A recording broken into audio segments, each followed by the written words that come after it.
ప్రజలందరికీ నా నమస్కారాలు. రాజకీయవేత్తలకి, రాజకీయ నాయకులకి, ఓటర్లకి, కార్యకర్తలకి, పొలిటికల్ అనలిస్టులకి, జర్నలిస్టులకి అందరికీ నా నమస్కారాలు. నేను 1983 అప్పటి నుంచి రాజకీయాలు మాట్లాడుతూ వస్తున్నా. నేను నాగార్జున యూనివర్సిటీలో స్టూడెంట్స్ యూనియన్ లీడర్గా, జనరల్ సెక్రటరీగా అన్ని జనాలు స్టూడెంట్స్ వాళ్ళ ప్రేమతో మద్దతుతో నేను గెలిచా. పెద్ద మెజార్టీతో గెలిచా 2 సంవత్సరాలు. నేను డబ్బున్నోని కాదు, అయినా ఎందుకు నన్ను గెలిపించారంటే స్టూడెంట్స్ అందరూ పోసాని కృష్ణమురళి మంచోడు. అప్పటి నుంచి నాకు ఆ పేరు ఉంది. నన్ను బాగా ఇష్టపడతారు మా ఊళ్ళో. కానీ నన్ను జుంబో జుంబో జుంబో అంటారు. జుంబో అంత నవ్విస్తాను అని, బాగా మాట్లాడతాడని, మంచోడని, ఏదో వేషాలు వేయడని. అట్లానే యూనివర్సిటీలో కూడా ఆ స్టూడెంట్ లీడర్ లాగా అప్పుడే రాజకీయాలకు నాకు బీజం పడింది. తర్వాత సినిమా ఇండస్ట్రీకి వచ్చా.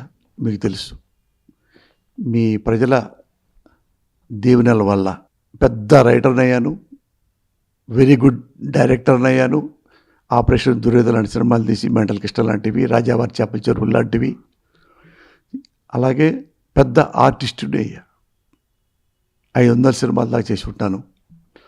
తెలుగు సినిమా పరిశ్రమ దీవెన వల్ల, మీ ప్రజల ఆదరణ వల్ల నేను 3 ఇన్నింగ్స్ అంటే దగ్గర 38 ఏళ్ళు సినిమా ఇండస్ట్రీలో బిజీగా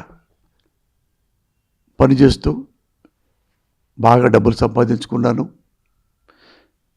నా పిల్లల్ని, నా భార్యని బాగా చూసుకున్నాను.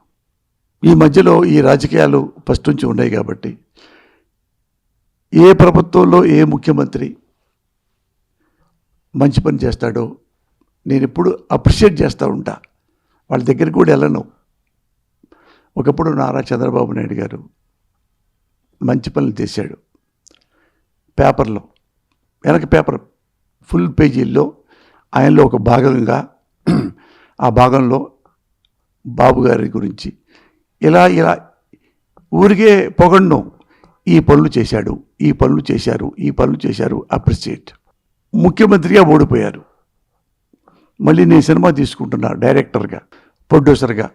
నేను అప్పుడున్న ముఖ్యమంత్రి దగ్గరికి వెళ్ళి, రిబ్బర్ కట్ చేయండి సార్, మా ఆఫీస్ ఓపెన్ చేయండి సార్ అని అడగలే. ఓడిపోయిన నారా చంద్రబాబు గారిని వాడి దగ్గరికి వెళ్ళి, సార్ నేను సినిమా డైరెక్షన్ చేసుకుంటున్నాను, ప్రొడ్యూసర్ని, మా అబ్బాయిల పేరు మీద బ్యానర్ పెట్టాను, UP cinema lines, Ujjwal Prajwal cinema lines. Nara Chandrababu Naidu గారు ఎప్పుడు రావాలి, వెంటనే ఏమీ అలా. జనరల్గా ఆయన పెద్దకి వెళ్ళరు నాకు తెలిసి. నా క్యారెక్టర్ తెలుసు ఆయనకి. మురళి మంచివాడు, ఫ్రెండ్లీగా ఉంటాడు, మంచి ఉంటే మంచిగా మాట్లాడతాడు అన్న భావంతో వెంటనే యాక్సెప్ట్ చేశారు. అంత పెద్ద లెజెండ్. మరి అప్పుడు నేను 70 అడుగులో 100 అడుగులో ఎంతో పెద్ద కటౌట్ అన్నపూర్ణ స్టూడియోలో పెట్టా, నారా చంద్రబాబు నాయుడు గారిది, నా డబ్బులతోనే. మరి ఎంత ఆయనంటే ఇష్టం లేకపోతే ఇవి చేస్తాను. అదే చంద్రబాబు నాయుడు గారు ముఖ్యమంత్రి అయిన తర్వాత పొరపాట్లు చేస్తే నేను విమర్శిస్తే అమనాభూతులు తిడితే ఎట్లా? అయినా నేనే ఫీల్ అవ్వాల. నేను చెప్పింది సమాజం కోసం. ఇలా మీరు ఇట్లా అన్నారు కదా, అట్లా చేయలేకపోతున్నారు, మీరు మాట ఇచ్చారు కదా, వాగ్దానం చేశారు కదా. అంతకుముందు నాకు స్కై ఇస్ ద లిమిట్ అంత గౌరవం ఉంది. మీరు ఒకసారి ప్రజలందరూ బాధపడితే ప్రజలే అన్నారు, ఎందుకు చెప్పాలి, మాకు ఇన్ని వాగ్దానాలు చేయాలి మీరు, ఎందుకు ఇప్పుడు చేయట్లేదు? అలాంటివి నేను బాబు గారి గురించి మాట్లాడతాను తప్పితే, నన్ను అకారణంగా అన్నారనుకో 2 మాటలు ఎక్కువ అంట. నేను ఎప్పుడన్నా ఆఫీసులకు వెళ్ళి మీ పార్టీలో చేరతానండి, నాకు ఇది పార్టీ కావాలండి, ఈ ఎమ్మెల్యే కావాలండి అని ఏ పార్టీని నేను అడగను. మోడీ గారిని ఎప్పుడు అభినందిస్తా, అది బీజేపీ వాళ్ళందరూ తెలుసు. కేంద్రంలో మోడీ గారే ఉండాలి, భారతదేశం బాగుండాలంటే అని ఇక్కడ కిషన్ రెడ్డి గారికే 2 సార్లు ఎంపీగా గెలవడానికి ఆయనకే ఓటేసా. ఎవరికి ఓటేలేదు నేను? నాకు చాలా శ్రేయోభిలాషి, నాకు మిత్రుడు తలసాని శ్రీనివాస యాదవ్ వాళ్ళ అబ్బాయి ఎంపీగా నిలబడ్డాడు, ఆయనకి పోటీగా కిషన్ రెడ్డి గారికి. కానీ నేను కిషన్ రెడ్డి గారికి ఓటేసా. లేదా తలసాని శ్రీనివాస యాదవ్ కొడుకు చాలా మంచివాడు, సాయి చాలా మంచివాడు, హంబుల్. ఎందుకు వేసాను? Because of country, because of experience. Kishan Reddy గారు ఎక్స్పీరియన్సు, ఆయన నిజాయితీ, ఆయన డెడికేషను, ఆయనతో పోలిస్తే ఈ పిల్లవాడు చిన్నపిల్లవాడే కదా, ఇంకా చాలా అనుభవం ఉందని చెప్పి నేను కంపల్సరీ ఇలాంటి వాళ్ళే గెలవాలని చెప్పి వాళ్ళకి ఓట్లేస్తా. అది నేను ఆయన్ని కాకపడినట్టు అవుతా. అదే కిషన్ రెడ్డి గారు మళ్ళీ తప్పులు చేశారనుకో, అదే నోటితో మళ్ళీ నేను విమర్శిస్తాను కదా. అప్పుడు తిట్టారట, ఇప్పుడు తిట్టారు నన్ను బీజేపీ వాళ్ళు. మంచిగున్నప్పుడు మీకు అభినందిస్తా, ఈ తప్పు చేశారేంటి? ఇంట్లో పిల్లల్ని అన్నాం మనం. నా పిల్లడు ఫస్ట్ క్లాస్లో పాస్ అయ్యాడు, 2 సార్లు తప్పాడు, మళ్ళీ మందలిస్తాం కదా. మీరు రాజకీయంగా అధికారంలో ఉన్నప్పుడు సక్సెస్ అయితే అప్రిషియేషన్, సక్సెస్ కాలేక ఫెయిల్ అయిపోయారనుకో, ప్రజల వాగ్దానాలు తీయలేక మీరు ఫెయిల్ అయ్యారు అని విమర్శిస్తే, మీరు తిడితే ఇక నేనేం చేయగలను? నాకు తెలిసిన రాజకీయాలు అవే. అలా ప్రతి పార్టీకి అలాగే ఉంటా. ఇప్పుడు ఏమైపోయిందంటే, సినిమా ఇండస్ట్రీలో ఉన్నప్పుడు 15-16 ఏళ్ల పాటు సినిమాలు రాజకీయాలు తప్ప నాకు కుటుంబాన్ని పట్టించుకోవాలి. లేదు పిల్లలు బాగుంటారు, మావాడు బాగుంటారు కదా, వాళ్ళు చూసుకుంటారులే. కానీ నా పిల్లవాడు ఇదివరకు ఫస్ట్ క్లాస్లో పాస్ అయ్యేవాడు. వాడు హైదరాబాద్ పబ్లిక్ స్కూల్ స్టూడెంట్ నా కొడుకు ప్రజ్వల్. అక్కడ నుంచి బాగాలేదని నీరజ్ పబ్లిక్ స్కూల్లో ఎంట్రన్స్ రాసి మరీ టికెట్ సీట్ తెచ్చుకొని చదువుకున్నాడు. 80% అది ఇంగ్లీష్ మీడియం స్ట్రాంగ్గా ఉంటుంది. నీరజ్ పబ్లిక్ స్కూల్ 85-90 దాకా మార్కులు వచ్చాయి మా పిల్లోడికి, ప్రజ్వల్కి. అక్కడ దాకా చిన్నపిల్లడు కాబట్టి చూసుకుంటా ఉన్నా. తర్వాత వాడు బీటెక్ చదివే ఆ టైంకి ఇక రాజకీయాలు ఇది ఎక్కువైపోయి వాడిని ఏమీ పట్టించుకోవాలి. 1-2 సార్లు నేనే ఎక్కించుకొని నా కారులో కాలేజీలో దింపా, వాడు బీటెక్ కాలేజీలో. ఆ తర్వాత పట్టించుకోవాలి. తర్వాత సబ్జెక్టులు పోయినాయి, అది కూడా తెలిసి ఇక పట్టించుకోవాలా. ఏమంటుంది మావిడ 2-3 పోయినాయిలేండి, మళ్ళీ చదువుకుంటాడు అట్లా అనుకున్నాను తప్పితే వాడి మీద ఫోకస్ లేదు. నేను ఉంటే చిన్నప్పుడులాగా వాడు బీటెక్ చదివేవాడు, ఎంటెక్ చేసేవాడు, ఎంబీఏ చదివేవాడు. అది వాడు నేను చదవను నాన్న, ఇది డైరెక్టర్ అవ్వాలని ఉంది, అమెరికా వెళ్ళి కాలేజీలో ఒక ఇన్స్టిట్యూట్లో చేరతాను, అది నిజమనుకున్నా. కానీ ఫెయిల్ అయ్యి ఇక చదవలేక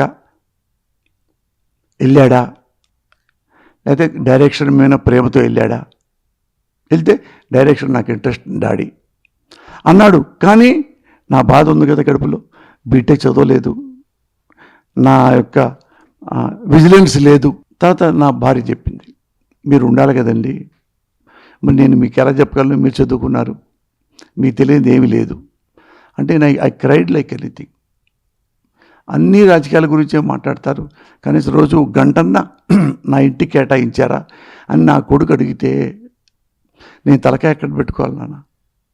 అంతేగాప నా కేసులోనో ఇంకోటనో తిడతారనో వాటికి భయపడేవాడు ఆ పోసాని కృష్ణమురళి. 1,00,000 మంది మాట్లాడినా 1,00,000 మందికి నేను ఆన్సర్ చెప్పగలను. That kind of person I am. నాకు కెపాసిటీ ఉంది, ఆ ధైర్యం ఉంది, ఆ నాలెడ్జ్ నాకుంది అంటారు. ఎవరు అనలేదు. గాంధీ గారిని చంపారు. ఆఫ్టర్ పోసాని కృష్ణమురళి అంతా పెద్ద పెద్ద వాళ్ళ నాయకుల మీద రాళ్ళేస్తుంటారు. పెద్ద నాయకుల మీదనే ఒకప్పుడు మమతా బెనర్జీ మీద కూడా దాడి చేశారు. ఎన్నెన్నో. అంతేగాని వాళ్ళు తిట్టారు, వీళ్ళు కొడతారు, వాడు దాడి చేస్తారు అంటే అసలు నేను ఎందుకు వస్తా, రాజకీయాల్లో ఎందుకు మాట్లాడతాను? ఇది రాజకీయాలు ప్రజలు ముఖ్యంగా తెలుసుకోవాల్సింది మన కోసం. రాజకీయాలంటే నథింగ్ బట్ సర్వీస్. రాజకీయాలంటే వెన్నుపోట్లు కాదు. రాజకీయాలంటే వాడిని ఓటర్కి 2,000 3,000 ఇచ్చేసి ఓటు గెలుచుకొని ముఖ్యమంత్రి అవడం, ఎమ్మెల్యే అవడం కాదు. ఇప్పుడు రాజకీయాలు చెడిపోయినాయి. ఏ ఎమ్మెల్యే అయినా సరే, గెలిచిన ఎమ్మెల్యే మీరు చూసుకోండి, ఏ ఒక్క గెలిచిన ఎమ్మెల్యే అయినా కానీ ₹1 కూడా పంచకుండా, ఒక్క ముందు కూడా కార్యకర్తకి ఇవ్వకుండా, ఓటర్కి ఇవ్వకుండా, నేనున్నాను, కేవలం ప్రజల ప్రేమతో నేను గెలిచాను అని ఒక్కడిని చూపించండి. మీ టీవీ ముందు లైవ్లో నేను కాళ్ళు కడిగి, నీళ్లతో కడిగి, పాలతో పాలాభిషేకం చేస్తా. నేను రూపాయి తీయలేదు, నేను ఓటర్ని పరచలేదు, మన కులవని కానీ మన మతమని కానీ, ఇదిగో ఈ డబ్బులు తీసుకోండి, ఇదిగో ఈ మందు తాగండి అని కానీ ఏమీ లేకుండా, నేను పలానా వెంకయ్య, పలానా పుల్లయ్య, నాకు ఓటేస్తే నేను గెలిస్తే మీకు మంచి పనులు చేస్తా అనగానే అట్ట ఆయన గెలిపించిన వాళ్ళు ఎవరైనా ప్రజలు ఉన్నారా? గెలిచిన ఎమ్మెల్యే ఉన్నాడా? లేరు. ఈ కుళ్ళు గురించే నేను మాట్లాడతా. ఈ కుళ్ళు ఇట్టు ఉండకూడదురా.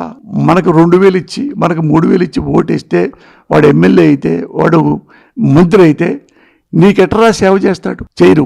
చేపట్టే కదా మీరు మళ్ళీ అమలక్కలు తిడుతున్నారు. మీరు ఎమ్మెల్యేలు, మంత్రుల్ని, ముఖ్యమంత్రుల్ని అప్పుడు తిట్టకుండా ఉండాలంటే ఏం చేయాలి? నచ్చిన వాడు మంచోడైతే, వాడి దగ్గర రూపాయి తీసుకోకుండా, వాడి దగ్గర ముందు గ్లాస్ తీసుకోకుండా, ఈ పార్టీ నాది అనుకోకుండా, ఈ కులం నాది అనుకోకుండా, వీడు గుణంతో రావాల్సింది కులంతో కాదని చెప్పి అనుకొని మీరు ఓటు వేసి గెలిపిస్తే వాడు నిజాయితీపరుడైన ఎమ్మెల్యే అవుతాడు, నిజాయితీపరుడైన ముఖ్యమంత్రి అవుతాడు. దీని గురించే నేను మాట్లాడుతుంటాను మీ ప్రజలకి. నేను ప్రజల్లో ఒకనేగా, అలాంటి ముఖ్యమంత్రి కోసమేగా నేను మాట్లాడుతుంది. నేను మంచి ముఖ్యమంత్రిని, మంచి ఎమ్మెల్యేని, మంచి ఎంపీని ఎప్పుడన్నా తిట్టానా? ఎప్పుడన్నా విమర్శించానా? మీరు చెప్పండి. ఉన్నాడు నరేంద్ర మోడీ, ఎప్పుడన్నా విమర్శించానా? మంచోడు కాబట్టి. ఎప్పుడన్నా తిట్టానా? దేశభక్తుడు కాబట్టి. ఎప్పుడైనా ఆయన ఏంటి అన్నానా? Most honest Everest politician. మరి ఆయన ఎందుకు 3 సార్లు గెలిపించారు? Because of sincerity. చూడండి, ఎప్పుడన్నా పిచ్చిపాటలు మాట్లాడతాడా? ఆయన గెలిచినా అలాగే హుందాగా ఉంటాడు. నేను ప్రధానమంత్రిని అనుకోడు, నేను ప్రజాసేవకుడిని అనుకుంటాడు. అందరూ నరేంద్ర మోడీలు అయిపోతే భారతదేశం సస్యశ్యామలం అవుతుంది. అలాంటి ప్రధానిని, ఇలాంటి వాడిని, నరేంద్ర మోడీ లాంటి ఒక నిజాయితీపరుడైన రాజకీయ నాయకుడు ఒక ముఖ్యమంత్రి అవ్వాలని కోరుకోండి. రాష్ట్రం బాగుంటుంది. మా కులం వాడని, మా మతం వాడని, వీటి కోసమేరా నేను రాజకీయాలు